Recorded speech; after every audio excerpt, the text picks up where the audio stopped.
Today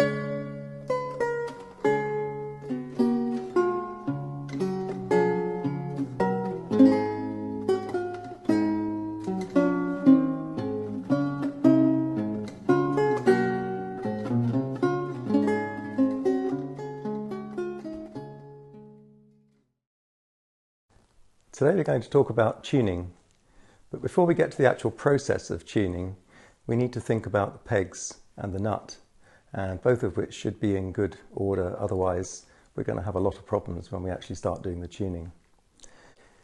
They should be stiff to turn, but they should turn quite smoothly.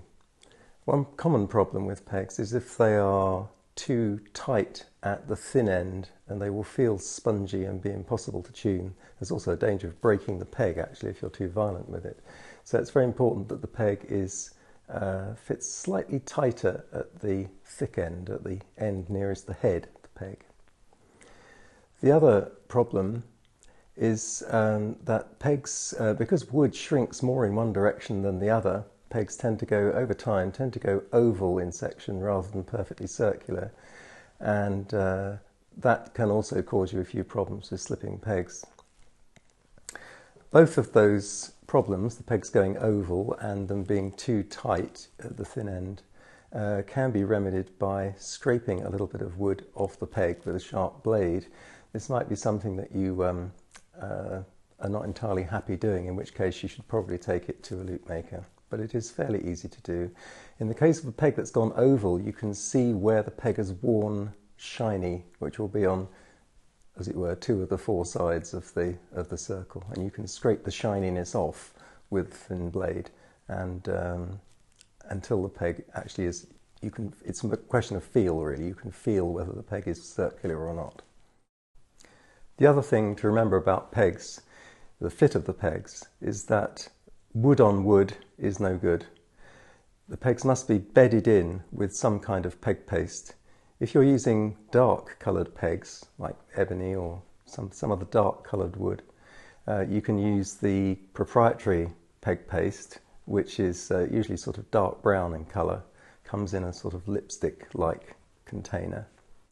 If you've got very pale coloured pegs like boxwood or natural holly or something like that, you don't really want to put dark brown paste on them, and you will probably want to use some alternative. You can use some dry soap, some talcum powder. That seems to work quite well. But the pegs must be well bedded in with a bit of peg paste, and that can help a lot when you're tuning. The other thing we need to worry about is the nut. One of the characteristics of the lute, of course, is that the peg box is bent back almost at a right angle. So the strings have to negotiate almost a right angle as they go from the fingerboard into the peg box, and it's important that that is as smooth as possible. So the nut should be shaped in such a way that it allows the strings to follow a smooth curve, as smooth a curve as possible.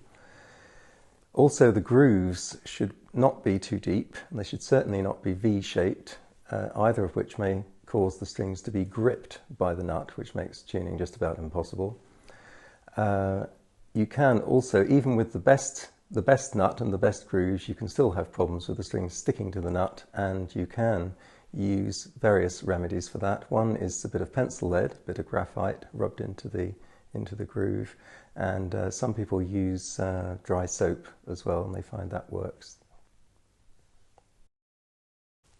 Before we get down to the actual business of tuning, it's important to have a reference point.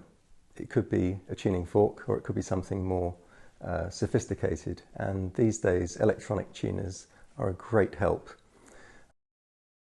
In the old days we used to use a tuning fork as a reference point, but that only gives you one note. The thing about an electronic tuner or a tuning app like ClearTune is that you can get any note that you want at any time, and you can keep going back to it, and it does make the whole business of tuning, particularly if you're tuning with other instruments or tuning several instruments together, it makes life a lot easier, and there are no arguments about whose A is the correct one and things like that.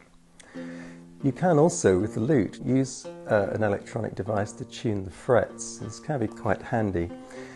You don't even have to have the string in tune.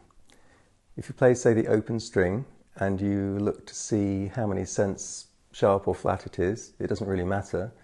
When you stop the string at the first fret, you look to see whether it's the same number of cents sharp or flat. And you do that for each of the frets when the tuner is set up in whatever temperament you're trying to tune to. You then do it for another string. Say you started with the first string, you do it for the second string.